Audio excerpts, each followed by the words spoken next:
ಇನ್ನೊಂದು ಏನಂತಂದ್ರೆ ರಜನಿ ಸರ್ದು 50 years ಸೆಲೆಬ್ರೇಷನ್ 50 ವರ್ಷ ಆಗಿದೆ ಸಿನಿಮಾ ಇಂಡಸ್ಟ್ರಿಗೆ ಬಂದು ತಮಿಳ್ ಇಂಡಸ್ಟ್ರಿ ಹೇಗೆ ಅನಿಸ್ತದೆ ಸರ್ ಅದೇ ಸರ್ 50 years ಸೆಲೆಬ್ರೇಷನ್ ಯಾರು ಮಾಡ್ತಾರೆ ಹೇಳಿ ಸರ್. ಇವತ್ತಿನ ತನಕ ಅವ್ರು ಆಕ್ಟರ್ ಆಗೇ ಮಾಡ್ತಿರೋದು, ಸೈಡ್ ಆಕ್ಟರ್ ಯಾರು ಇಲ್ಲ, ಫಸ್ಟ್ ಸ್ಟಾರ್ ಅವರೇ ಇರೋದು. 0 ಇಂದ ಹೀರೋಗೆ ಬಂದಿರೋರು, ಇನ್ನ ತನಕ ಯಾರು ಬ್ಯಾಕ್ ಹೊಡೆದಿಲ್ಲ.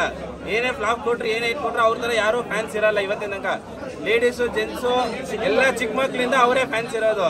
ಯಾವ ಊರಲ್ಲಾರು ಎಲ್ಲೇ ಹೋದ್ರು ಅವ್ರ ತರ ಸೂಪರ್ ಸ್ಟಾರ್ ಇರಲ್ಲ ಎಲ್ಲೋನು. ನಿಮಗೆ ಹಾಲಿವುಡ್ ಹೋದ್ರೇನೆ ಸರಿ, ಬಾಲಿವುಡ್ ಹೋದ್ರೇನೆ ಸರಿ, ಅವರೇ ಸ್ಟಾರೇನೆ. ಓಕೆ ಸರ್, ಇವ್ನು ಲಾಸ್ಟ್ ಕ್ವಶನ್, LCಗೆ ಕನೆಕ್ಟ್ ಇದೆಯಾ? ಇಲ್ಲ ಸರ್, ಎಲ್ಲೂ ಮ್ಯಾಚ್ ಆಗಲ್ಲ ಸರ್. ಅದೇ ಪ್ಯಾಟರ್ನ್ ಬೇರೆ, ಇದೇ ಪ್ಯಾಟರ್ನ್ ಬೇರೆ ಸರ್.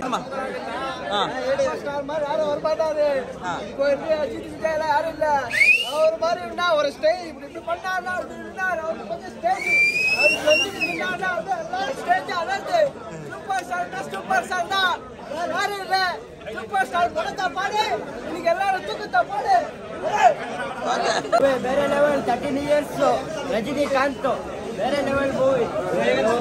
ಎಷ್ಟು ವೈಟ್ ಮಾಡಿದೀವಿ ಅಷ್ಟು ಥರ ಬ್ಯಾಕಪ್ ಪ್ರಿಂಟು ಆಮೇಲೆ ಅವ್ರ ಗ್ರಾಫಿಕ್ಸು ಸಕ್ಕದಾಗಿ ಇಂಟ್ರೋಲ್ ಅವರವರೆಗೂ ಸಕ್ಕದಾಗಿ ಅದು ಫ್ಲಾಶ್ ಬ್ಯಾಕ್ ಹೋಗಿದೆ. ಇವಾಗ ಅಣ್ಣವ್ರು ಉಪೇಂದ್ರ ಬರ್ತಾರೆ ಅನ್ಸುತ್ತೆ.